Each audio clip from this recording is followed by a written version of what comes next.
Good morning student, मैं मोहित कटारिया स्वागत करता हूं आपके अपने यूट्यूब चैनल न्यू फिजिक्स पर। प्यारे बच्चों, हम आपको कक्षा 11 भौतिक विज्ञान भाग 1 पढ़ा रहे थे, जिसमें हम आज आपका लेसन नंबर 6 स्टार्ट करने वाले हैं, जिसका नाम है सदिश विश्लेषण व परिक्षेप गति। इसमें आज हम आपको सदिश राशियों अदिश राशियों के बारे में बताएंगे, उनका एनालिसिस करेंगे यानी सदिश राशियों का विश्लेषण करेंगे। और एक अन्य टॉपिक इसमें परिक्षेप गति है। ये मोस्ट इम्पोर्टेंट चैप्टर है। हाफ ईयरली एग्ज़ाम में और वार्षिक एग्ज़ाम में कम से कम इस चैप्टर से 10 से या 15 नंबर का पेपर पूछा जाता है। 10 से 15 नंबर का पेपर इसके अंतर्गत से आता है। मोस्ट इम्पोर्टेंट चैप्टर है, इसको सभी स्टूडेंट ध्यानपूर्वक पढ़ेंगे और समझने की कोशिश करेंगे। तो शुरू करते हैं। तो सबसे पहले बात आती है अदिश राशियाँ कि अदिश राशि क्या होती है। हिंदी इंग्लिश में इसको कहते हैं स्केलर क्वांटिटी। कुछ भौतिक राशि ऐसी होती है जिनमें केवल परिमाण ही होता है, उनकी दिशा नहीं होती, अदिश राशियाँ कहलाती हैं। जैसे द्रव्यमान, दूरी, समय, चाल, आयतन, घनत्व, दाब, कार्य, ऊर्जा, शक्ति, आवेश, विद्युत धारा, विभव, ताप, विशिष्ट ऊष्मा, आवृत्ति आदि, ये सब कैसी राशि है? इस अदिश राशि है। तो वे भौतिक राशियाँ जिनमें केवल क्या होता है? परिमाण होता है, क्या कहलाती है? अदिश राशि कहलाती है। उदाहरण के लिए द्रव्यमान। कैसे? हम शॉप पर जाते हैं, हम कहते हैं कि मुझे 2 किलो चीनी दे दो। तो हमने क्या कहा? 2 किलो चीनी। हमने इसमें और कुछ बात नहीं की, यानी एक क्वांटिटी की बात करी, 2 किलो। तो जो ये इस तरह की राशियाँ होती हैं, जैसे टेम्परेचर है 30 डिग्री, दूरी है 5 मीटर, समय है 3 सेकंड या घनत्व है, तो ये सब क्या है? अदिश राशियाँ है। अब बात आती है सदिश राशि की। सदिश राशि क्या होती है? कुछ भौतिक राशियाँ ऐसी होती है जिनमें केवल परिणाम के साथ साथ दिशा का भी उल्लेख होता है, सदिश राशियाँ कहलाती है। उदाहरण स्थिति, विस्थापन, वेग, त्वरण, बल, भार, संवेग, आवेग, विद्युत क्षेत्र, चुंबकीय बल, क्षेत्र, धारा, घनत्व, ये सब कैसी राशियाँ हैं? अदिश सदिश राशियाँ हैं। यानी स माने साथ में, दिश माने दिशा, जिसके साथ में दिशा हो वो राशियाँ क्या कहलाती है? सदिश राशि कहलाती है। जैसे मैं कहूँ कि मैं 5 मीटर उत्तर दिशा में गया, तो जो ये 5 मीटर है और इसके साथ मैंने ये दिशा लगा दी, तो ये क्या बन गई? सदिश राशि। 5 मीटर कैसी राशि है? स्केलर। और जब इसके साथ दिशा लग गई तो क्या होगी? सदिश हो गई। तो वह भौतिक राशि जिसमें परिणाम के साथ साथ, ये तो परिणाम हुआ और फिर इसके साथ क्या है? दिशा भी है। वो दिशा क्या बोली मैंने? उत्तर। तो वह भौतिक राशि जिसमें परिणाम के साथ साथ दिशा भी होती है, तो क्या कहलाती हैं? सदिश राशियाँ कहलाती हैं। सदिश राशि को कैसे निरूपित करते हैं? सदिश राशि को एक तीर के चिन्ह द्वारा प्रदर्शित किया जाता है। ये इसकी पूंछ होती है, ये इसका सिर होता है।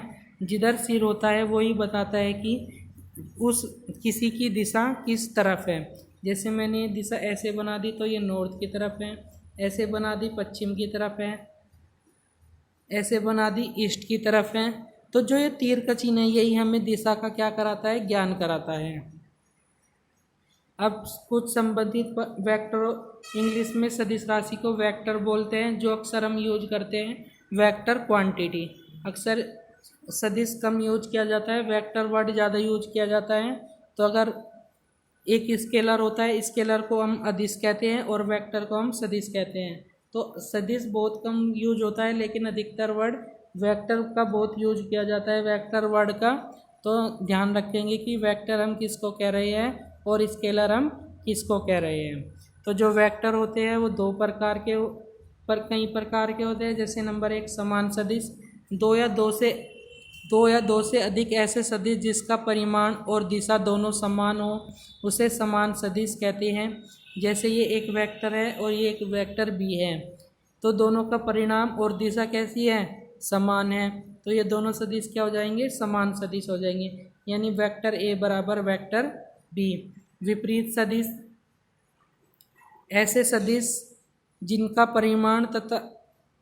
परिमाण समान लेकिन दिशा क्या हो, विपरीत हो, तो विपरीत सदिश कहलाते हैं। देखो इस ए की दिशा इधर है और बी की दिशा इस साइड है, लेकिन परिणाम में दोनों क्या है, बराबर है, तो ये क्या हो जाएंगे, विपरीत सदिश हो जाएंगे। यानी वेक्टर ए बराबर माइनस वेक्टर बी। शून्य वेक्टर जिसका परिणाम शून्य होता है उसे शून्य सदिश कहते हैं और जीरो वेक्टर से प्रदर्शित करते हैं। अब आता है एकांक सदिश, यूनिट वेक्टर। वह वेक्टर जिसका परिणाम एक होता है एकांक वेक्टर कहलाता है। यदि ए वेक्टर एक वेक्टर है जिसका परिणाम ए है तो ए वेक्टर अपॉन ए एकांक वेक्टर है जिसकी दिशा वेक्टर ए की दिशा में है। ए वेक्टर की दिशा में एकांक वेक्टर को ए कैप, ए के ऊपर हम ये ऐसे लगा देते हैं, इसको ये पढ़ा जाता है ए कैप, तो ये क्या पढ़ा जाता है, ए कैप पढ़ा जाता है, ए कैप से लिखा जाता है। यानी हमें किसी का यूनिट वेक्टर निकालना हो, एकांक सदिश निकालना हो, तो वो वेक्टर और उस वेक्टर का परिणाम से उसका अनुपात जो कहलाता है वही क्या कहलाता है, एकांक सदिश कहलाता है और इसको ए कैप पढ़ा जाता है, ए कैप पढ़ा जाता है, ये ध्यान रखेंगे। इस प्रकार एकांक वेक्टर की किसी भी वेक्टर को एकांक वेक्टर तथा उस वेक्टर के अदिश परिणाम की गुणा के रूप में लिखा जा सकता है। तो उसको हम इस रूप में भी लिख सकते हैं, ए वेक्टर बराबर ए इंटू ए कैप। जैसे पी वेक्टर का मान बताओ, पी कैप का मान निकालो, तो पी वेक्टर बराबर पी अपॉन पी, या इसको हम ऐसे लिख सकते हैं। एक होता है लंबकोणीय एकांक सदिश, एक ऐसा सदिश जिनके बीच का प्रत्येक कोण 90 डिग्री हो उसे लंबकोणीय एकांक सदिश कहते हैं। जैसे ये इसके बीच 90 डिग्री का कोण है, इसके बीच 90 डिग्री, इसके बीच एक 90 डिग्री, ठीक है। तो जो एक्स एक्स के अनुदिश एकांक सदिश होता है वो आई कैप होता है, वाई एक्स के जे कैप और जेड एक्स के कैप एकांक सदिश होते हैं। जो ये होता है इसको हम कैप पढ़ते हैं। एक व्यक्ति का पॉजिटिव वेक्टर 3i + 4j है, तो वह व्यक्ति कहाँ है, तो 3 + 4, तो हम जानते हैं कि पहले क्वाड्रेंट में प्लस प्लस होते हैं, तो x भी 4 है और y x 3 है और y कितना है 4, तो दोनों मिला दिए तो व्यक्ति यहाँ पर स्थित है। तो हमें यहाँ से पता चल जाएगा कि व्यक्ति कहाँ पर है। शून्य वेक्टर के गुण, अगर शून्य वेक्टर की किसी वेक्टर में जोड़ दिया जाए तो वो वेक्टर वही प्राप्त होता है। अगर किसी शून्य वेक्टर की किसी संख्या में गुणा कर दी जाए तो वो शून्य वेक्टर हो जाती है। अगर शून्य वेक्टर की किसी संख्या में फिर से गुणा कर दी जाए तो वो फिर से शून्य वेक्टर हो जाती है। फिर आता है दो वेक्टरों को जोड़ना। दो या दो से अधिक वेक्टरों को तभी जोड़ा जा सकता है जब वे समान प्रकृति के हो। जैसे वेग वेक्टर को वेग में ही जोड़ा जा सकता है, बल वेक्टर को बल में ही जोड़ा जा सकता है। यदि दो वेक्टर ए व बी समान प्रकृति के हैं तो उनका vector R A vector B vector कहलाएगा। यानी ए वेक्टर में बी वेक्टर को जोड़ के हमें एक नया वेक्टर आर प्राप्त हो जाएगा। वेक्टरों को समान बीजगणित के नियमों के आधार पर नहीं जोड़ा जा सकता। वेक्टरों को जोड़ने की दो प्रमुख विधियां हैं। नंबर 1 ज्यामिति विधि, जिसे इंग्लिश में ज्योमेट्रिकल मेथड कहते हैं। जब वेक्टर आरेख के समरूप में दिए हो तो उनकी प्रमुख विधियां निम्नलिखित है। नंबर 1 वेक्टरों की त्रिभुज विधि। जैसे हमारे पास एक वेक्टर ए है तो इस वेक्टर की थोड़ा सा हमने आगे बढ़ाया और एक अन्य वेक्टर बी है। इन दो वेक्टरों को हमें जोड़ना है। तो इन दो वेक्टरों को जोड़ने का क्या तरीका है। जैसे ये वेक्टर ए है, अब हमें इसमें बी वेक्टर जोड़ना है, तो बी वेक्टर की पूंछ को इसके सिरे से शुरू करेंगे और एक वेक्टर बी बना देंगे। ये वेक्टर ए, ये वेक्टर बी।